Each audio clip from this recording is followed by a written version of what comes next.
ఆదికాండం 3వ అధ్యాయం 14వ వచనం నుండి నేను చదువుతున్నాను, జాగ్రత్తగా గమనించండి.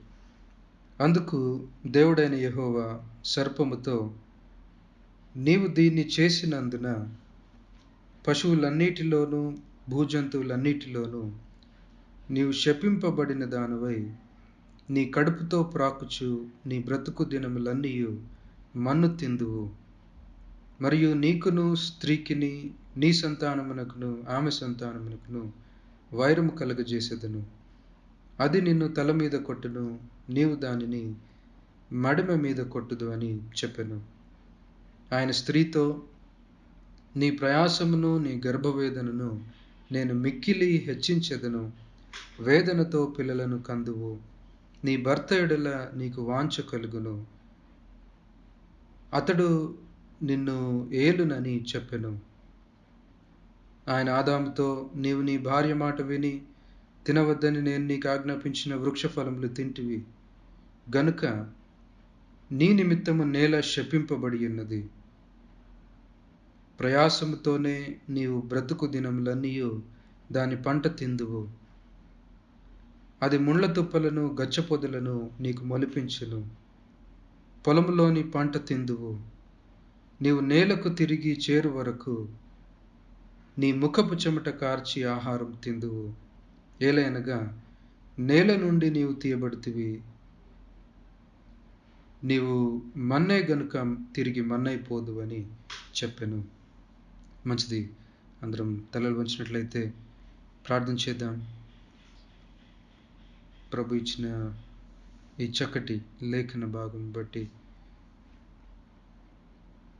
ప్రభువును స్తుతిస్తూ, అయా మాతో మాట్లాడండి అని ప్రభువుని అడుగుదాం.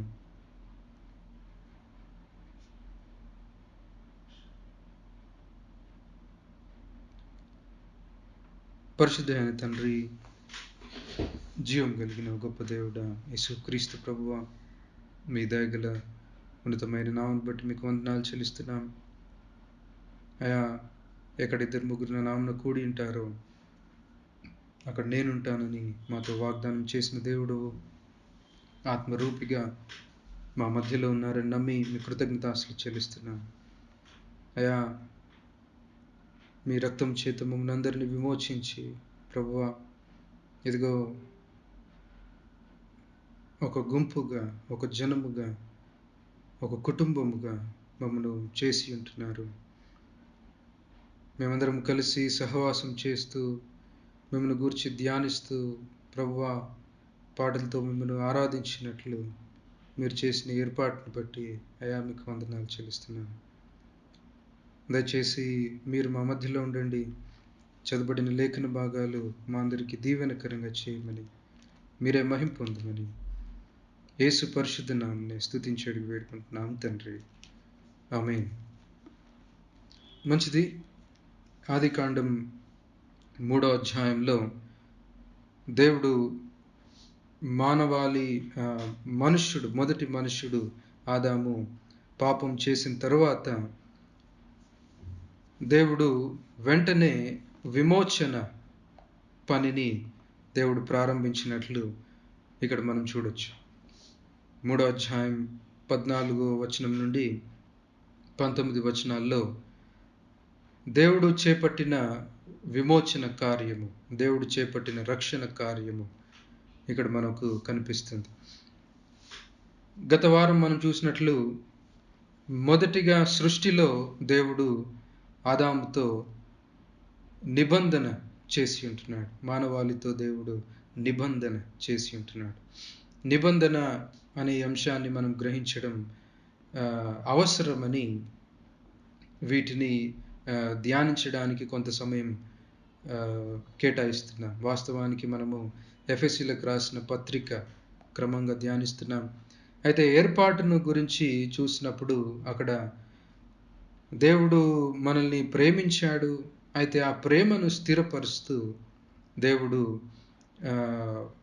నిబంధనను, ఇదిగో ఇక్కడ ఆదికాండంలో సృష్టి ప్రారంభంలో దేవుడు మనుష్యునితో నిబంధన చేస్తున్నాడు.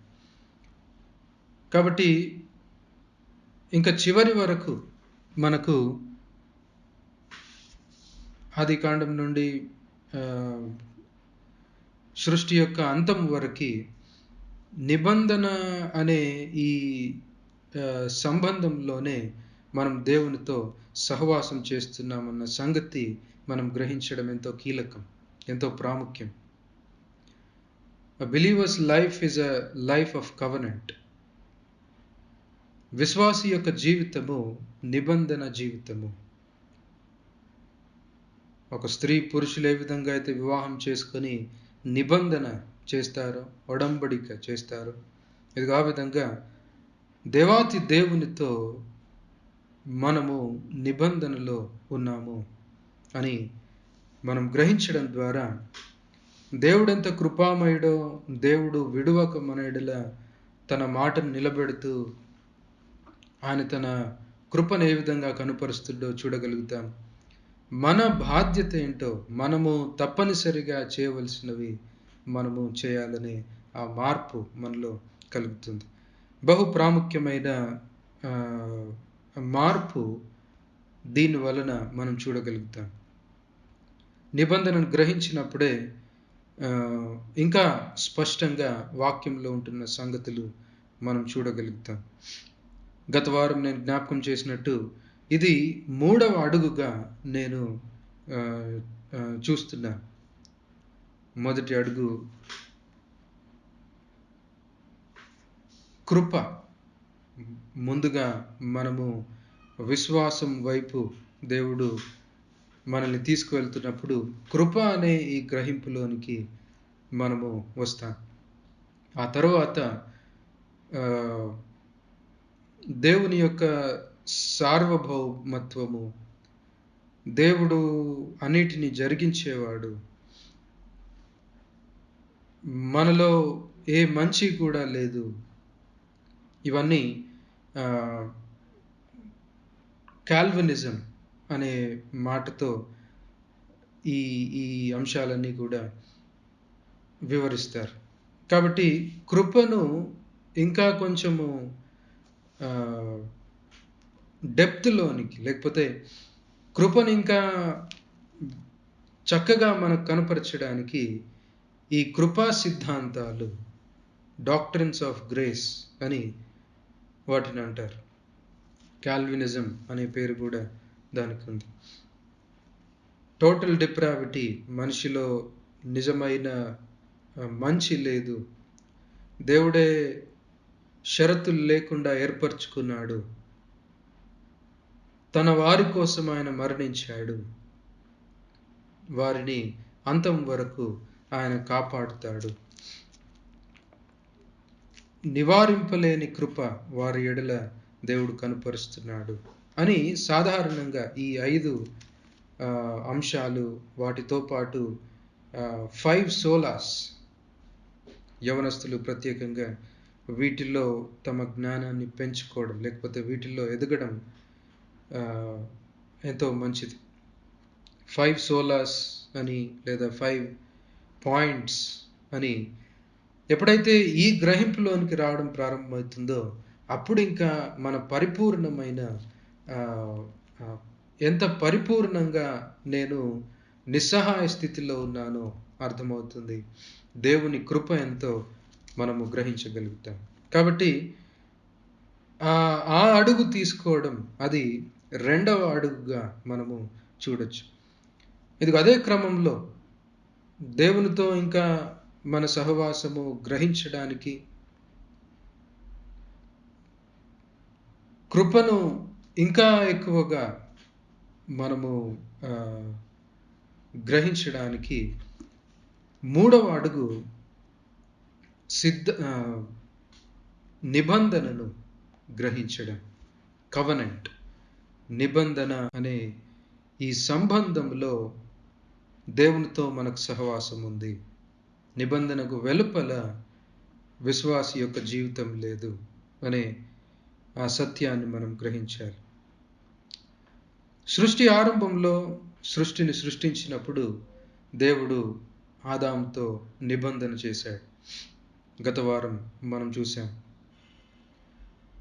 ఇదిగో ఆ నిబంధనను మనం జ్ఞాపకం చేసుకుంటున్నప్పుడు మనందరి పక్షమున అతడు నిలబడ్డాడు అని మనం మర్చిపోకూడదు. ఆదాము మనందరి పక్షమున నిలబడ్డాడు. దేవుడు ఆదాముతో నిబంధన చేసి ఎన్నో విషయాలు అతనికి చెప్పి ప్రాముఖ్యంగా ఒక పాయింట్ దగ్గర నిబంధన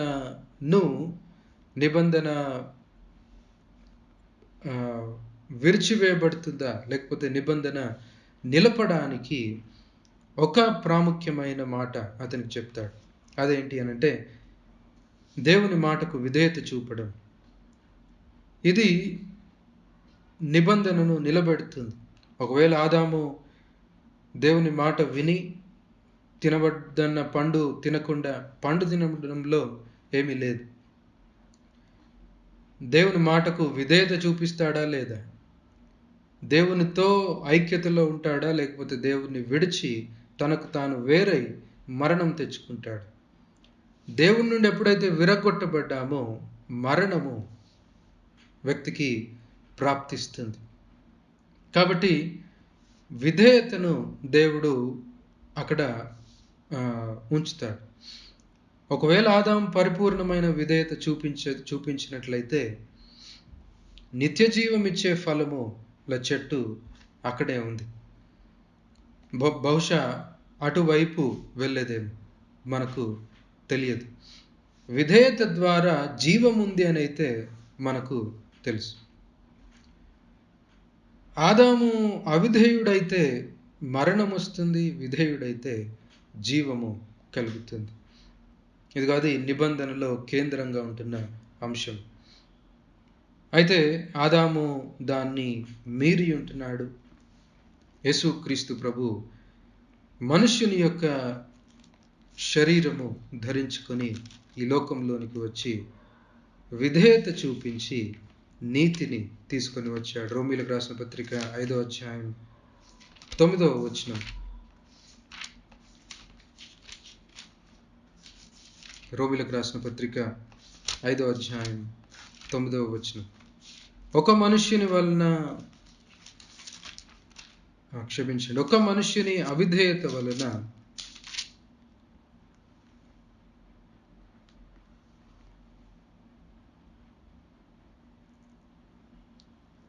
తొమ్మిదవ వచనం.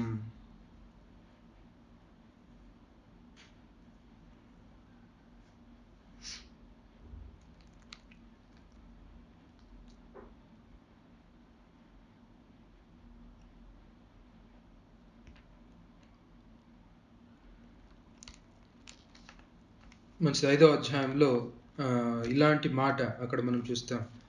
ఒక మనిషిని అవిధేయత వలన పాపము ఎలాగ ఈ లోకంలోనికి వచ్చి ఉంటుందో ఒక మనుష్యుని విధేయత వలన నీతి మనుషులందరికీ ఇవ్వబడుతుంది. కాబట్టి విధేయత అవిధేయత అనే దానిపైన మన రక్షణ అంతా కూడా ఆధారపడి ఉంది. అదిగో ఆ మొదటి అధ్యాయంలో దాన్ని మనం చూస్తే యేసుక్రీస్తు తీసుకొచ్చిన రక్షణ మనము చూడగలుగుతాం. అతడు అవిధేయుడైనందున మరణము వచ్చింది. యేసుక్రీస్తు విధేయుడైనందున జీవము దేవుడు మనకు అనుగ్రహించి ఉంటున్నాడు. కాబట్టి ఈ విధంగా మొదటి నిబంధన, దేవుడు చేసిన నిబంధన ఆదాము మీరినందున వెంటనే దేవుడు విమోచన నిబంధన లేకపోతే రక్షణ నిబంధనలోనికి ఆయన వస్తాడు. మనుష్యులతో రక్షణ నిబంధనలోనికి ఆయన వస్తాడు. ఆదికాండం 3వ అధ్యాయం 16వ వచనం తర్వాత నుండి ఇంకా ఈ రక్షణ నిబంధనే చివరి వరకు దశలుగా మనకు కనిపిస్తూ ఉంటుంది. మొదటి నిబంధన సృష్టి ప్రారంభంలో చేసిన నిబంధన యొక్క ఉద్దేశం ఏంటి అనంటే ఆదామే తన బాధ్యతను నిర్వర్తించాలి. దేవుని వలన అతనికి సహాయము ఉండదు. ఆదాము తనకు తానుగా నిలబడాలి, విధేయత చూపించాలి. అయితే రక్షణను గూర్చిన విమోచన నిబంధన లో ఉంటున్న ప్రత్యేకత ఏంటి అని అంటే, దేవుడే వచ్చి ఆదామును నిలబెడతాడు. ఆదాము విధేయుడవునట్లు దేవుడే వచ్చి ఆ నిబంధనను ఆయన నిలబెడతాడు. అందుకే దీనేమన్నారంటే ఇది కృపా నిబంధన. సృష్టి ప్రారంభంలోనేమో అది పనులతో కూడిన నిబంధన. మనము పనులు చేయాలి, మనం విధేయత చూపించాలి. అయితే ఆ తర్వాత దేవుడు ప్రారంభించిన నిబంధన కృపా నిబంధన. దేవుడే వచ్చి మన పక్షమున ఆయన నిలబడి ఈ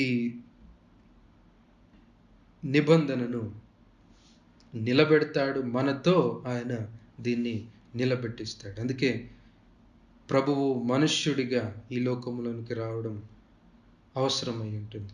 మన పక్షమున నిలబడి ఆయన విధేయత చూపించాడు కాబట్టి మనమందరం కూడా ఆ పనిని చేసినట్లు అయిపోయింది. దేవుడు మనకు సహాయకుడై మనల్ని నిలబెడతాడు. ఇదిగో అది కృపా నిబంధన. ఇంకా బైబిల్ అంతా కూడా, చరిత్ర అంతా కూడా ఈ కృపా నిబంధన స్టేజెస్గా మనకు కనిపిస్తూ ఉంటుంది. ఇక్కడ ఆదాముతో ప్రప్రథమంగా ప్రారంభించాడు. 3వ అధ్యాయంలో రక్షణను గూర్చిన నిబంధన. ఆ తర్వాత కొంచెం నోవహుతో ఇంకా స్పష్టంగా మనకు కనిపిస్తుంది. నోవహుతో అయిపోయిన తర్వాత అబ్రహాంతో ఇంకా చక్కగా రక్షణను గూర్చిన నిబంధన అబ్రహాంతో చేస్తాడు. ఆ తర్వాత ఇశ్రాయేలుతో, మోషేతో చేస్తాడు. దాని తర్వాత దావీదుతో చేస్తాడు. చివరికి యేసుక్రీస్తు ప్రభువులో మనతో సంపూర్ణమైన రక్షణ కలుగునట్లు దేవుడు ఆ నిబంధన ప్రభువులో చేస్తాడు. ఎన్ని చూసాం? విమోచన నిబంధన ఒకటే వాస్తవానికి, కానీ దశలుగా, స్టేజెస్గా అది అన్ఫోల్డ్ అవుతూ ఉంటుంది. ఆదాము 3వ అధ్యాయం 15వ వచనంలో ఆదాముతో, నోవహుతో, అబ్రహాముతో, మోషేతో లేదా ఇశ్రాయేలుతో, దావీదుతో, యేసుక్రీస్తుతో 6 నిబంధనలు వాక్యంలో మనము చూడొచ్చు. ఇదంతా కూడా రక్షణను గూర్చిన నిబంధన. ఆదాముతోటే అన్నీ చెప్పేయచ్చు దేవుడు, కానీ గ్రహించే స్థితిలో మనం లేం. నోవహుతోటే ఇదిగో ఇది చేయబోతున్నాను అని చెప్పేయచ్చు దేవుడు, కానీ గ్రహించే స్థితిలో మనము లేం. కాబట్టి దేవుడు క్రమంగా ఆదాముతో చేసి అక్కడి నుండి నోవహు దగ్గర ఇంకా కొంచెం దాన్ని విశదపరిచి అబ్రహాంతో ఇంకా స్పష్టం చేసి అలా దేవుడు రక్షణను గూర్చిన నిబంధన మనతో ఆయన చేస్తాడు. కాబట్టి దీన్ని మనం జ్ఞాపకం చేసుకుంటున్నప్పుడు ఈ పిక్చర్ మన మనసుల్లో ఉండాలి. మొదటిగా దేవుడు మనల్ని ప్రేమించాడు, మనం ఆయనతో ఐక్యపరచబడ్డాం. ఈ ఐక్యతను కాపాడడానికి, ఈ ఐక్యతను స్థిరపరచడానికి సృష్టి ప్రారంభంలో ఒక నిబంధన చేసి దాన్ని భద్రపరిచాడు. ఆదాము, ఇదిగో నీకు ఇవన్నీ ఇవ్వబోతున్నాను, నీవు నా ముందు ఈ విధంగా నడవాలి అని ఒక నిబంధన చేసి దేవుడు ఆ ప్రేమను స్థిరపరిచాడు. ఈ నిబంధన ఎప్పుడైతే ఆదాము మీరాడో దాని చుట్టూ మళ్ళీ విమోచన నిబంధన దేవుడు చేసి ఈ ప్రేమను కాపాడాడు, లేకపోతే ఈ ఐక్యతను శాశ్వత కాలము స్థిరపరిచాడు. ఇదిగో ఆ పిక్చర్ మన మనసుల్లో ఉండడం మనకెంతో క్షేమం. ఇంకెటు వెళ్ళకుండా బలమైన నిబంధన ఇంకొకటి విమోచన నిబంధన ఆయన చేసి ఈ ఐక్యతను, ఈ ప్రేమను స్థిరపరిచాడు, కట్టి పడేశాడని చెప్పొచ్చు. ఆ విమోచన నిబంధన దశలుగా మనకు వాక్యంలో కనిపిస్తుంది. ఇక్కడ ఆదాముతో ప్రాథమికంగా కొన్ని విషయాలే మనకు ప్రభు వాక్యంలో మనం చూస్తాం. రక్షణను గూర్చిన నిబంధనలు ఏమేమి ఉన్నాయి అని అంటే కొన్ని విషయాలే ఇక్కడ మనకు కనిపిస్తాయి. సంపూర్తిగా మనము వచ్చే నిబంధనల్లో చూస్తాం. ఎప్పుడైతే పాపము జరిగి ఉంటుందో, ఆ పాపం ఎలా వచ్చిందో మనం చూడాలి. పాపము లోకంలోనికి, దేవుడు సృష్టించిన ఈ లోకంలోనికి పాపం ఎలా వచ్చింది? 3వ అధ్యాయం మొదటి కొన్ని వచనాల్లో మనం చూస్తే, సర్పము యుక్తి గలదై ఆ స్త్రీతో, ఇది నిజమా? ఈ తోట చెట్లలో దేని ఫలములైనను మీరు తినకూడదని దేవుడు చెప్పెనా? సర్పము, అపవాది సర్పమును ఉపయోగించుకొని పాపము ఈ లోకంలోనికి ఆ విధంగా ప్రవేశించినట్లు మనం చూస్తాం. సర్పం రావడం ఎక్కడికి వచ్చింది అని అంటే స్త్రీ దగ్గరికి వచ్చింది. స్త్రీతో, అమ్మా ఇది నిజమా? ఇట్లా చేస్తాడా దేవుడు? మీకు ఇది ఇవ్వకుండా దాచుతాడా దేవుడు? ఇప్పటికీ వాని స్ట్రాటజీ అదే, అపవాది యొక్క స్ట్రాటజీ అదే. అయ్యో దేవుడు ఇక్కడ ఇది నీకు రాకుండా ఉంచాడు, ఇది ఎంత బాగుంటుందో తెలుసా? ఇది తింటే నీ కళ్ళు తెరవబడతాయి, దీంట్లో చేయి వేస్తే నీకు మంచి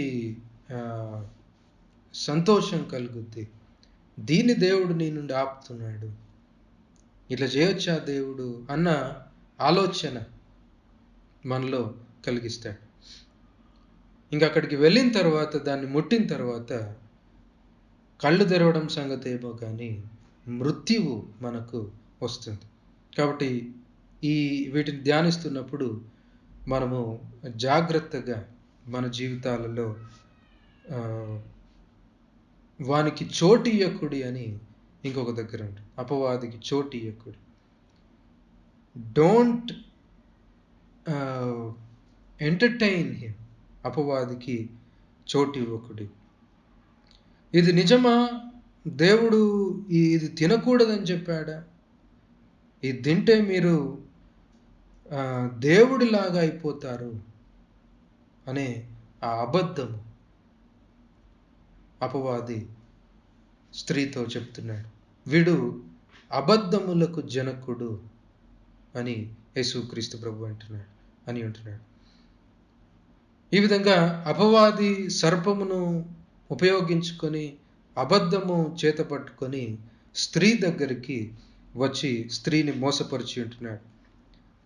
స్త్రీ దేవుని మాట తెలిసి కూడా దేవుని మాటను మీరి ఆ మోసంలో పడిపోయిన తర్వాత ఆదాము సైతం దేవుని మాట నెరిగి కూడా ఆ తర్వాత ఆదాము కూడా మోసంలో పడిపోతాడు. ఈ విధంగా దేవునికి విరోధంగా దేవుని విడిచి సర్వ సంపదలు యేసుక్రీస్తులో ఉన్నాయి. నిత్యము సుఖము, నిత్యము సంతోషము దేవునిలో ఉంది. ఆయనను విడిచి ఆయనకు వేరై వీళ్ళు వెళ్ళి ఉంటున్నారు. వేరుపడ్డారని మనకు ప్రథమంగా ఎక్కడ తెలుస్తుంది అంటే, దేవుడు సాయంకాల సమయమున ఆయన వారి మధ్యకు వస్తాడు. రాగానే వీళ్ళు దాక్కుంటూ ఉంటారు. ఆ దాక్కోవడం అనేది దేవుని నుండి వేరుపడ్డారు అని కొంతవరకు అది మనకు చూపిస్తుంది. అంటే మరణం అప్పుడే ప్రారంభమైంది అని అక్కడ మనము చూడొచ్చు. దేవుని నుండి వేరై వాళ్ళు అక్కడ తమను తాము దాగుకుంటున్నప్పుడు తండ్రి అయిన దేవుడు వారి మధ్యకు వచ్చి ముందుగా ఎవరిని అడుగుతాడు? ముందు ఆదామును అడుగుతాడు. ఆదాము, నీవు తినకూడదని నేను నీకు ఆజ్ఞాపించిన వృక్ష ఫలములను తింటివా అని అడిగాను. వాస్తవానికి తిన్నదెవరు? తినిపించిందెవరు? ఇవన్నీ దేవునికి తెలియదా? కానీ నిబంధన ఎవరితో జరిగింది అంటే ఆదాముతో దేవునికి ఒడంబడిక జరిగింది. ఈ నిబంధనకు ప్రతినిధిగా మానవాళంతటికి పక్షమున ఆదాము నిలబడ్డాడు. కాబట్టి దేవుడు ముందుగా వచ్చి ఎవరిని అడుగుతున్నాడంటే, ఆదాము ఏం చేశావు? మన నిబంధన ఇదిగో తినవద్దన్న ఫలము నీవు తిన్నావా అని అడిగితే ఆదాము స్త్రీని గురించి కంప్లైంట్ ఇస్తాడు. అప్పుడు దేవుడు స్త్రీతో మాట్లాడతాడు. ఆ తర్వాత స్త్రీ సర్పమును గురించి చెప్పగానే దేవుడు సర్పముతో మాట్లాడడం ప్రారంభిస్తాడు. ఇక్కడి నుండి 14వ వచనం నుండి 19వ వచనం వరకు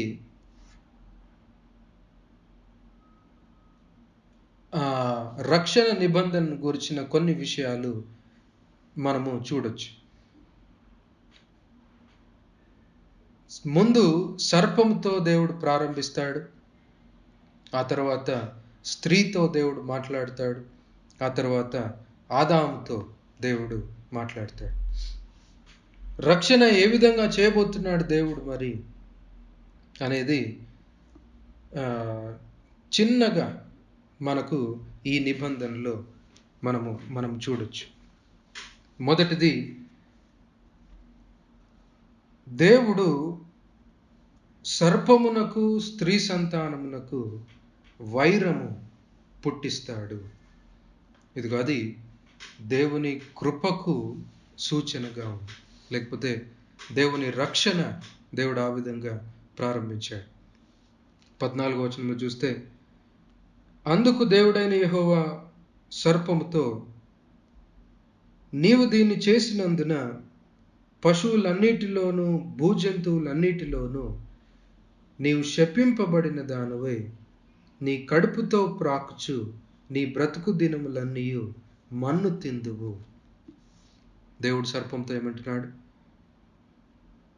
పశువులన్నిటిలో నీవు శపింపబడిన దానివై కడుపు మీద ప్రాకుచు మన్ను తిందువు. ఒక రకంగా చూసినట్లయితే దేవుడు నిజంగానే పాముతోనే ఆ మాట అంటున్నాడు, సర్పంతోనే ఆ మాట అంటున్నాడు. ఎందుకంటే అపవాది చేత ఉపయోగించబడింది ఆ జీవి. కాబట్టి దేవుడు ఏమంటున్నాడంటే, నీవు కాళ్ళు లేకుండా అయిపోతావు, నీవు భూమి మీద ప్రాకాల్సి వస్తుంది, ప్రాకుతూ మన్ను తింటూ బ్రతుకుతావు. ఇది దేనికి సూచనగా మనం చూడొచ్చు అంటే, పాము మిగతా జీవులన్నిటిలో తగ్గించబడింది, లేకపోతే అణచివేయబడింది. ఓటమికి గుర్తుగా ఆ మన్ను తింటూ బ్రతుకుతుంది. పామును దేవుడు ఆ విధంగా తగ్గించాడు. నిజంగానే ఒకప్పుడు పాముకి కాళ్ళు ఉండేవి. మనం చరిత్రలో చూసినా కూడా శాస్త్రవేత్తలు కూడా చెప్తారు. అయితే దేవుడు ఎప్పుడైతే ఆ మాట చెప్పాడో అది క్రింద ప్రాకే విధంగా అయిపోయింది. అయితే అంతేనా మరి దేవుడు పాముతోనే మాట్లాడుతున్నాడు అంటే కాదు. వాస్తవానికి ఆ మాట దేవుడు అపవాదితో దేవుడు అంటున్నాడు.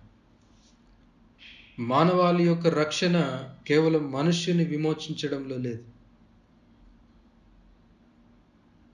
దేవుని సృష్టి పాడు చేయబడింది. దుష్టుడు ఈ పని జరిగించాడు కాబట్టి ముందు దుష్టుడు అపజయము అవ్వాలి లేదా అణచివేయబడాలి. కాబట్టి సర్పం పాకుతూ ఏం చూపిస్తుంది అంటే అపవాది ఈ విధంగా కుంటోన్లాగా అయిపోయి ఓటమిలో బ్రతుకుతున్నాడు. మన్ను తింటూ యుద్ధం జరిగిన తర్వాత ఆ ఎదుటి విజయం పొందిన రాజు ఓడిపోయిన రాజుని ఏం చేస్తాడంటే కాళ్ళ దగ్గరికి లాక్కొని వస్తాడు. కాళ్ళ దగ్గర ఇలా ఉండాలి అంటే మన్ను తగులుతూ ఉంటుంది అతని నోటికి. పాము ఈ విధంగా ప్రాకుతూ ఏం చూపిస్తుంది అంటే అపవాది యొక్క ఓటమిని, అపవాది తప్పకుండా ఓడిపోతాడు, ఇదిగో ఇలా జరగబోతుంది అని దేవుడు విమోచన నిబంధనలో మానవాళికి ఈ వాగ్దానం చేస్తున్నాడు. సర్పంతో నీవు నీ బ్రతుకు దినములన్నీ కడుపు మీద ప్రాకుచు మన్ను తిందువు. 15వ వచనంలో ఇంకా ప్రాముఖ్యంగా మనం చూసినట్లయితే ఇది ఇంకా 15-16 వచనాలు మన రక్షణకి ఇంకా పునాది మాటలు లేకపోతే వాగ్దానపు మాటలుగా మనం చూడొచ్చు. ఏం చేయబోతున్నాడు దేవుడు అని అంటే నీకును స్త్రీకిని వైరము కలుగజేసేదను. దేవుని కృప అక్కడ మనం చూస్తున్నాం. అపవాదికి స్త్రీకి దేవుడు వైరం పెట్టాడు. ఎందుకు ముందు దేవుడు ఈ వైరం పెట్టడమే మన రక్షణకు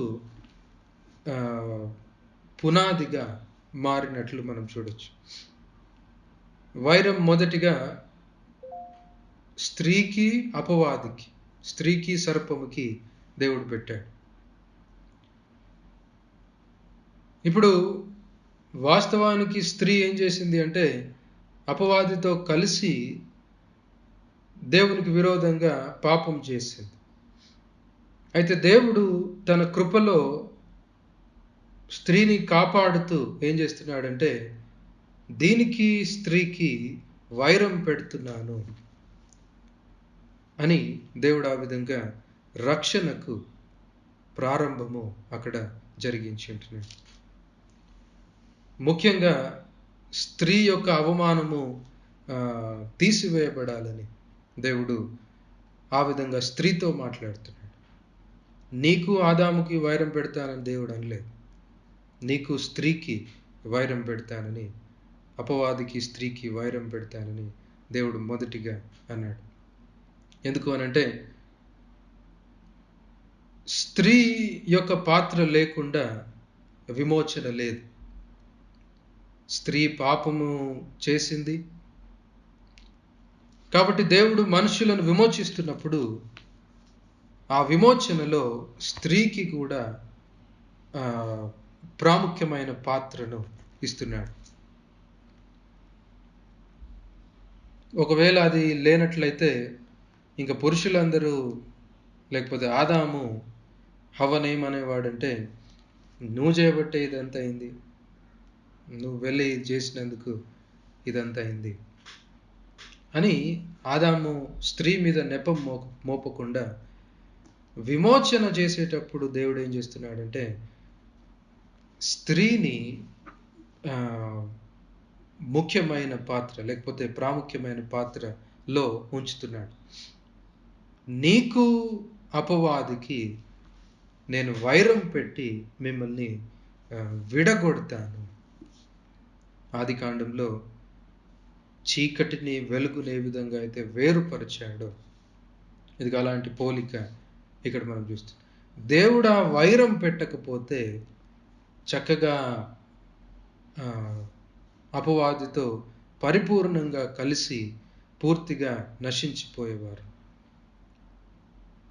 ప్రత్యేకంగా స్త్రీతో ఆ మాట ఎందుకు చెప్తున్నాడంటే స్త్రీకి కలిగిన ఆ అవమానం నుండి దేవుడు తప్పించడానికి. అబ్రహాం జీవితంలో మనం చూస్తే అబ్రహాము ఇష్మాయేలును ఉంచు దేవా అని అడుగుతూ ఉంటాడు. అయితే షారా ఏం చేస్తుంది అంటే ఇష్మాయేల్ ఉండడానికి వీల్లేదు అని ఇష్మాయేల్ని త్రోసివేస్తుంది.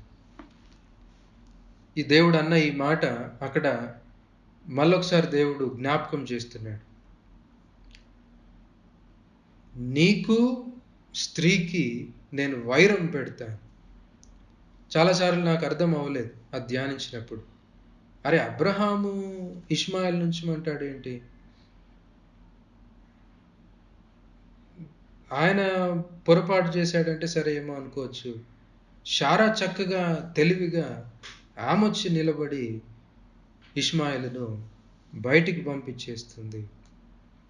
ఇది మొన్న ధ్యానిస్తున్నప్పుడు అప్పుడు కొంచెం అర్థమైంది. దేవుడు అక్కడ దీన్ని జ్ఞాపకం చేస్తున్నాడు.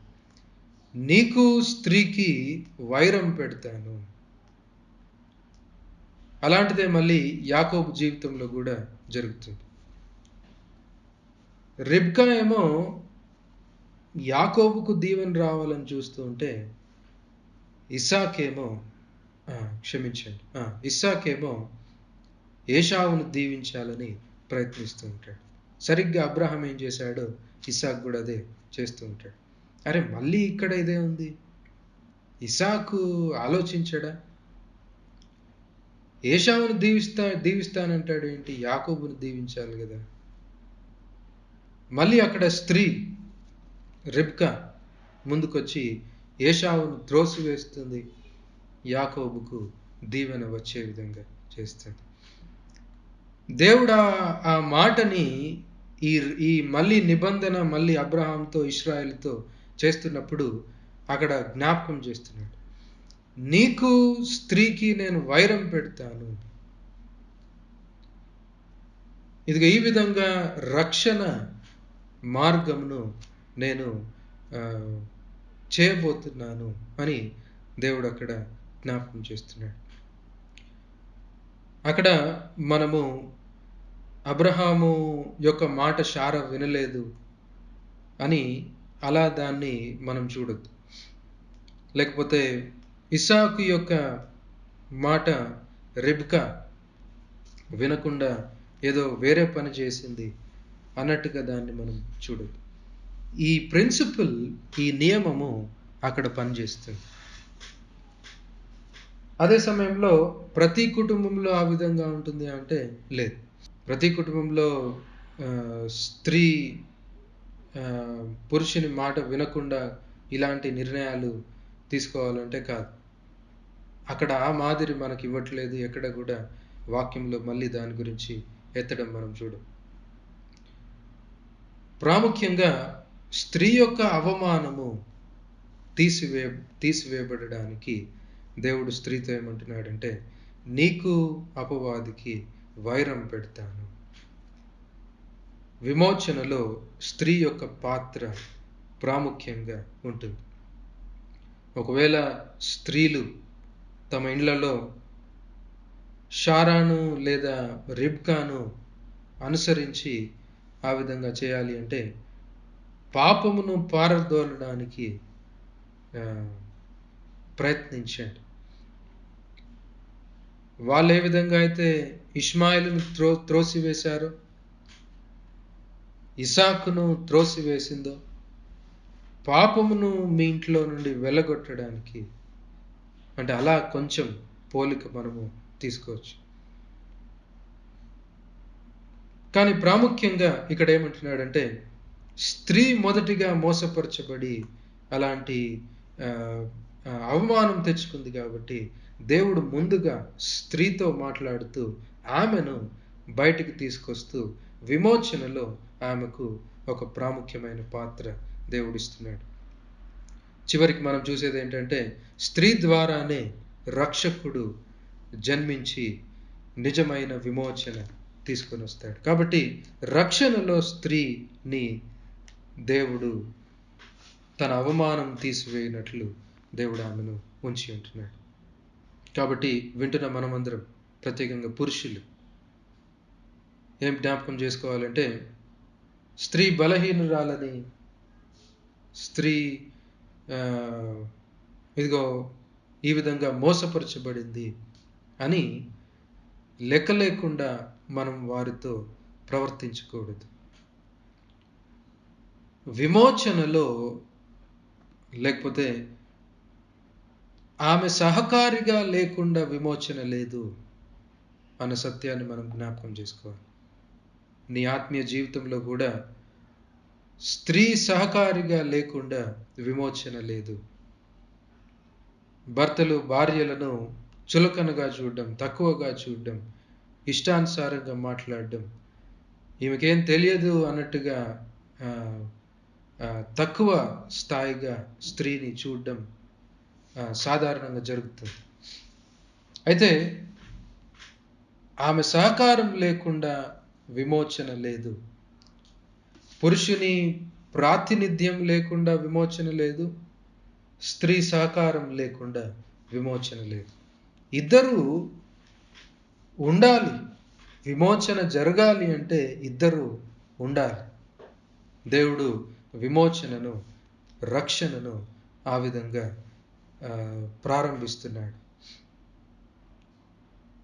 కొందరు అక్కా చెల్లెళ్ళను,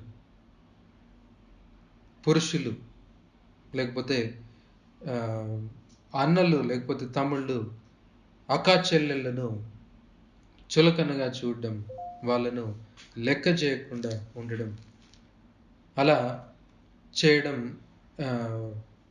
అది సరైంది కాదు. విమోచనలో స్త్రీ యొక్క సహకారం ఉండాలి.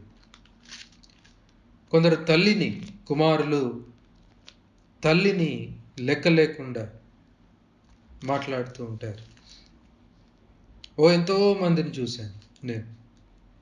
కొంచెం ఎదగగానే ఇంకా తల్లి బలహీనురాలుగా కనిపించగానే ఇంక ఇష్టానుసారంగా తల్లితో వ్యవహరిస్తూ ఉంటారు.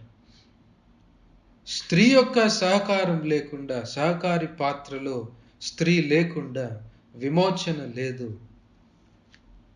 ముందుగా దేవుడు అపవాదికి ఆమెకు వైరం పెట్టాడు.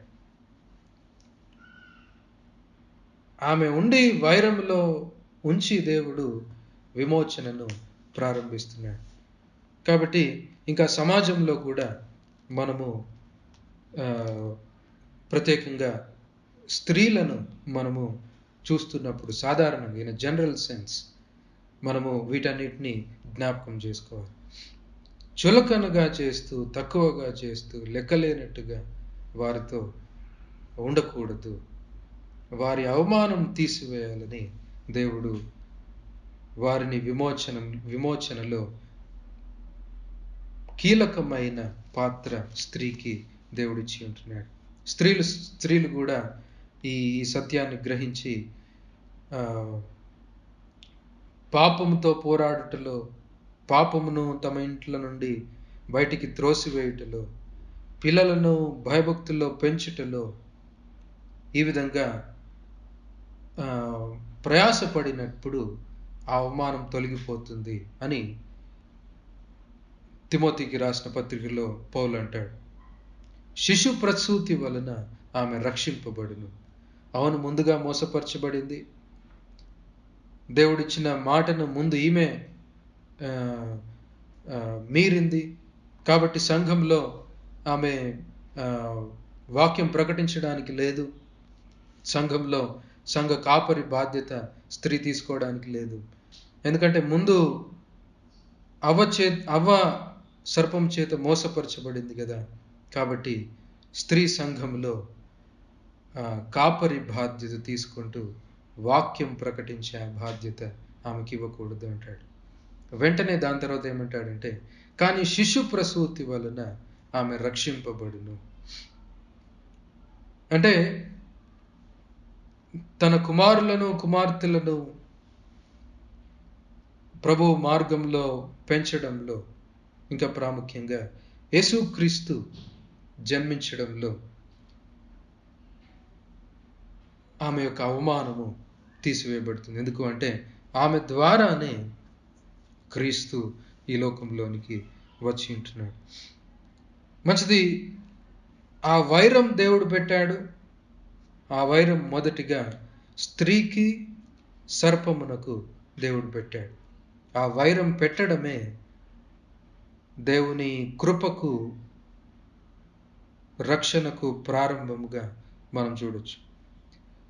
స్త్రీకి అపవాదికి పెట్టిన తర్వాత స్త్రీ సంతానమునకు అపవాది సంతానమునకు దేవుడు వైరం పెడతాడు. ఇది కూడా మన జీవితాల్లో మనము జ్ఞాపకం చేసుకోవాలి. స్త్రీ సంతానమునకు అపవాది సంతానమునకు దేవుడు వైరము పెడతాడు. అంటే దాని ఉద్దేశం ఏంటి?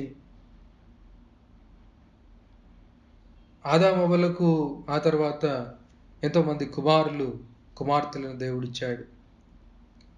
అయితే ఆ జన్మించిన వారందరూ స్త్రీ సంతానముగా పరిగణించబడట్లేదు.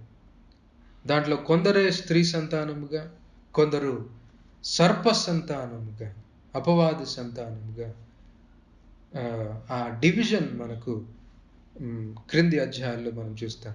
వెంటనే కయీను, హేబేలు, ఆ తర్వాత కయీనుదంతా ఒకవైపు వెళ్తూ ఉంటుంది, హేబేలుదంతా ఒకవైపు వెళ్తూ ఉంటుంది. ఈ రెండు సంతానములకు నేను వైరం పెడతాను. స్త్రీ అపవాది ఏ విధంగా అయితే కలవకుండా ఉండిపోతారో, దేవుడు ఆమెను ఏ విధంగా అయితే విమోచించాడో, స్త్రీ యొక్క సంతానము అపవాది యొక్క సంతానం కూడా కలిసిపోకుండా ఉండునట్లు దేవుడు వైరం పెట్టాడు. అది పెట్టాడు గనుకనే రక్షణ మనకు కలుగుతుంది. యేసుక్రీస్తు ప్రభు, నిజమైన స్త్రీ సంతానమైన యేసుక్రీస్తు ప్రభు వచ్చి ఏమంటాడంటే, ఇదిగో నేను అగ్నిని వేస్తున్నాను. తల్లికి తన కుమారునికి, తండ్రికి తన కుమారునికి నేను వైరం పెట్టడానికి వచ్చాను అని ప్రభు అంటాడు. ఈ వైరం పెట్టడం వలన మనల్ని దేవుడు వేరుపరుస్తున్నాడు, లేకపోతే విమోచిస్తున్నాడు. ఇది ఆ విధంగా స్త్రీ సంతానానికి అపవాది సంతానానికి దేవుడు వైరం పెట్టాడు. ఒకవేళ మనము పాత నిబంధనలో జరుగుతున్న యుద్ధాలను అర్థం చేసుకోవాలంటే ఈ వాక్యపు వెలుగులో మనం అర్థం చేసుకోవాలి. ఇశ్రాయేలీయులు వెళ్ళి దేశాలను సంహరిస్తారు. ఎందుకు అనంటే దుష్టత్వము, భయంకరమైన పాపము, దేవుని మహిమను అవమానపరుస్తూ జనములు వెళ్ళి దేవుని సృష్టి అంతటిని నశింపజేస్తూ ఉంటే, దేవుని సంతానము వెళ్ళి యుద్ధం జరిగించి అక్కడంతా కూడా సంహరించినట్లు మనం చూస్తాం. ఇప్పుడు దాన్ని చదివి తప్పులు పడుతున్నారు. ఇప్పుడు దాన్ని చదివి ఇది తప్పు కదా అని అంటున్నారు. కానీ ఒకసారి ఆలోచించండి, మన ముందు ఎవడైనా ఒక పొరపాటు చేస్తున్నాడు అనుకోండి, మనం మౌనంగా ఉంటామా? ఉండం కదా. మన చేతుల్లో ఒకవేళ ఏదైనా ఆయుధం ఉంటే తీసుకెళ్ళి కొడతాం. ఇంకొక వ్యక్తిని చంపుతున్నాడు అనుకో, దుష్టత్వం జరుగుతున్నందువలన దేవుడు ఆ పనిని పాత నిబంధనలో ఆయన చేపట్టాడు. ప్రస్తుతం ఉంటున్న మనం ఏ విధంగా దాన్ని ఆలోచించాలి? విశ్వాసులముగా మనం ఏ విధంగా ఆలోచించాలి? ఎన్నోసార్లు కీర్తన గ్రంథంలో కీర్తనకారుడు, దేవా నీ ఉగ్రత వారి మీదకి తీసుకురా, భక్తిహీనులను నశింపజేయి అని కీర్తనకారుడు ప్రార్థిస్తూ ఉంటాడు. మనం ఏ విధంగా దాన్ని చూడాలి అంటే ఇదిగో అంతే వాస్తవంగా మనము చూడాలి. దేవా అపవాది యొక్క కార్యములు లయపరచు, ఇదిగో నీకు విరోధంగా లేస్తున్న గుంపులను లయపరచు అని మనం కూడా ప్రార్థించాలి. కానీ వారెవరో మనకు తెలియదు కనుక అందరి ఎడల ప్రేమ తత్వము మనం కనపరచాలి. అందరి ఎడల సమాధానము మనము కనపరచాలి అని, శత్రువుల ఎడల సైతము మనము ప్రేమను చూపించాలని ప్రభు చెప్పి ఉంటున్నాడు. ఇదిగో ఇది జ్ఞాపకం చేసుకుంటూనే, ఇది మెయింటైన్ చేస్తూనే ఆది కాండంలో ఉంటున్న దీన్ని కూడా మనము గ్రహించాలి, మర్చిపోకూడదు. స్త్రీ సంతానానికి, అపవాది యొక్క సర్ప సంతానానికి దేవుడు వైరం పెట్టి ఉంటున్నాడు. యేసుక్రీస్తు వచ్చి ఇంకా స్పష్టంగా చెప్పి ఉంటున్నాడు, ఇదిగో నేను వైరం పెట్టడానికి వచ్చాను, గనుకనే మనం వేరుపరచబడుతూ రక్షింపబడుతున్నాం. ఇదిగో దేవుడు ఈ విధంగా రక్షణ ప్రణాళిక యొక్క ప్రారంభాలు, రక్షణ నిబంధన యొక్క ప్రారంభాలు ఇక్కడ మనకు చూపిస్తున్నాడు. ఆ తర్వాత చివరిగా ఇంకా బలమైన మాట మనం అక్కడ చూస్తాం. 15వ వచనంలో వైరం ఎవరెవరికి పెట్టాడు అనంటే, అపవాదికి స్త్రీకి, అపవాది సంతానమునకు స్త్రీ సంతానమునకు. ఆ తర్వాత 3వదిగా చూస్తే అసలు సంతానము, అసలు అపవాది. అది అక్కడ 3వ వైరం.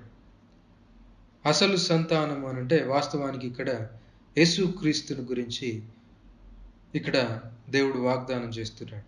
అందుకే అది నిన్ను తల మీద కొట్టును అనే దగ్గర ఫుట్ నోట్లో ఏమంటాడంటే, అతడు నిన్ను తల మీద కొట్టును, నీవు అతడిని, ఇంగ్లీష్లో చక్కగా హీ అని ఉంటుంది, నీవు అతడిని మడిమ మీద కొట్టుతువని చెప్పాను. దేవుడు అప్పుడే యేసుక్రీస్తు యొక్క పుట్టుకను గురించి, సిలువను గురించి ఇక్కడ వాగ్దానం చేస్తున్నాడు. ఇదిగో అతడు స్త్రీ సంతానముగా, నిజమైన సంతానముగా అతడు వచ్చి నిన్ను తల మీద కొట్టును. తల మీద కొట్టడం అంటే ఇంకా ప్రాణం కూడా ఉండదు, చితక కొట్టేయడం. అతడు నిన్ను తల మీద కొట్టును, నీవు అతడిని మడిమ మీద కొట్టుదువు. ఈ పోరాటంలో అతడు శ్రమ పడతాడు. రాబోయే అతడు నిన్ను చితక ద్రొక్కుతాడు. అయితే ఆ పోరాటంలో అతడు శ్రమ పడతాడు, కానీ విజయం పొందుతాడని తెలియజేస్తూ ప్రభు ఇక్కడ ఏమంటున్నాడంటే, నీవు పూర్తిగా సమూల నాశనం చేయబడతావు, అతడు నిన్ను నశింపజేస్తూ శ్రమ పడుతూ నిన్ను నశింపజేస్తాడు అని దేవుడు ఇక్కడ వాగ్దానం చేశాడు. ఇదిగో ఈ వైరము దేవుడు పెట్టాడు గనుక మొదటి ఈ రక్షణ నిబంధనలో ప్రారంభంలో దేవుడు ఈ వైరం పెట్టి మన రక్షణకు పునాదులు వేసి ఉంటున్నాడు. పౌలు ఇంకొక దగ్గర ఏమంటాడంటే, మీ కాళ్ళ క్రింద దేవుడు అపవాదిని త్రొక్కించబోతున్నాడు. అంటే క్రీస్తు త్రొక్కి వేశాడు కనుక సంపూర్తిగా మనము అపవాది పైన జయం పొందుతాం. కాబట్టి మొదటిగా ఇక్కడ అపవాది యొక్క సమూల నాశనము, స్త్రీ యొక్క విమోచన, స్త్రీ సంతానం యొక్క విమోచన, పురుషుని యొక్క విమోచన లేదా మానవాళి యొక్క విమోచన ఇక్కడ దేవుడు వాగ్దానం చేసి ఉంటున్నాడు. క్రింది వచనాల్లోనికి ఇంకా మనం వెళ్ళడానికి సమయం లేదు కనుక ఒక్క మాట చెప్పి నేను ముగించి వేస్తాను. ఇప్పటి వరకు మనం ధ్యానించిందంతా కూడా కేంద్రం, that is the centre of these versus. ఇంకా ఆ తర్వాత వచ్చేదంతా కూడా జనరల్గా మనకు విమోచనలో భాగంగా జనరల్ బ్లెస్సింగ్స్ మనకుంటాయి. స్త్రీతో ఏమంటాడంటే, నీకు ఇంకా పిల్లలు ఉండరు అని దేవుడు అన్నాడు. పిల్లలు ఉంచడం కూడా దేవుని కృప. అయితే పిల్లలు ఉంటారు కానీ శ్రమతో పిల్లల్ని కంటావు. ఆ జనరల్ బ్లెస్సింగ్ దేవుడు విమోచనలో ఉంచాడు. పురుషునితో ఏమంటాడంటే, నీకు ఇంకా ఆహారం ఉండదు అని ఆయన అన్నాడు. నీకు ఆహారం ఉంటుంది కానీ శ్రమతో నీవు ఆహారము సంపాదించుకోవాల్సి ఉంటుంది. ఆహారం ఉంచడం కూడా విమోచనలో దేవుని యొక్క సాధారణమైన కృపగా మనము చూడాలి. ఆ తర్వాత నీవు మన్నై పోదువు, మనలో నుండి తీయబడ్డావు కాబట్టి మన్నైపోదు అనే ఆ చివరి మాట దేవుడు ఆదాంతో అంటాడు. ఆ విధంగా రక్షణను గూర్చిన నిబంధన అలా ప్రారంభమైనట్లు మనం చూడొచ్చు. మీకు సమయం ఉన్నప్పుడు ఇంకా జాగ్రత్తగా వాటిని చదవండి. ఇంకా ఎన్నో విషయాలు దాంట్లో మనం చూడగలుగుతాం. ప్రాముఖ్యంగా దేవుని విమోచన నిబంధన ప్రారంభమైనట్లు దేవుని వాక్యం మనకు తెలియజేస్తుంది. మంచిది, అతను తలలు వంచినట్లయితే ప్రార్థన చేసుకుందాం.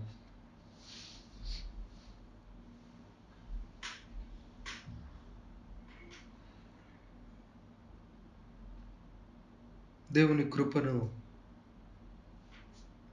దేవుడిచ్చిన కృపను మనము ధ్యానిస్తూ, ఇదిగో ఇలా దేవుడు సృష్టించాడు, ఇలా దేవుడు రక్షణను ప్రారంభించాడు, మనతో మళ్ళీ నిబంధన చేస్తూ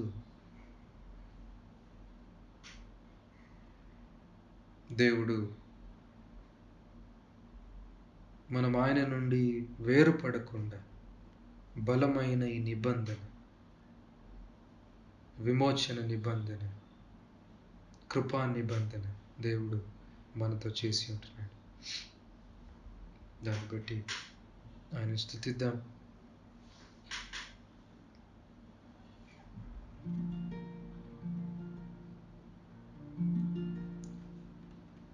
సముద్రము కంటే లోతైనది, గగనము కంటే ఎత్తైనది, మరణము కంటే బలీయను, శాశ్వతమైనది నీ ప్రేమ. సముద్రము కంటే లోతైనది, గగనము కంటే ఎత్తైనది, మరణము కంటే బలీయము, శాశ్వతమైనది నీ ప్రేమ. నీదు ప్రేమ నా ప్రభు మరువగ సాధ్యమా, మరువగ సాధ్యమా. నీ ప్రేమ ఎంతో అపారము, వర్ణింపతరమా నా ప్రభు, పులకింపచేసెన్ నా హృదయేశ్వరాన యేసువా, హృదయేశ్వరాన యేసువా.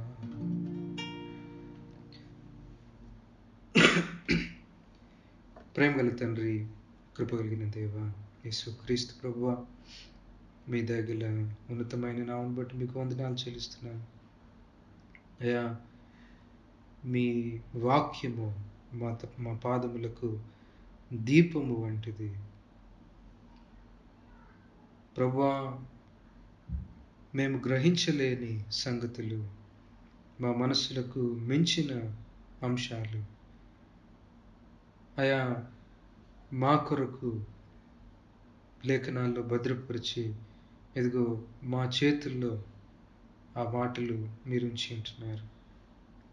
లేనట్లయితే ఎక్కడి నుండి వచ్చామో తెలియదు, ఎటువైపు వెళ్తున్నామో తెలియదు అయా. గమ్యము లేక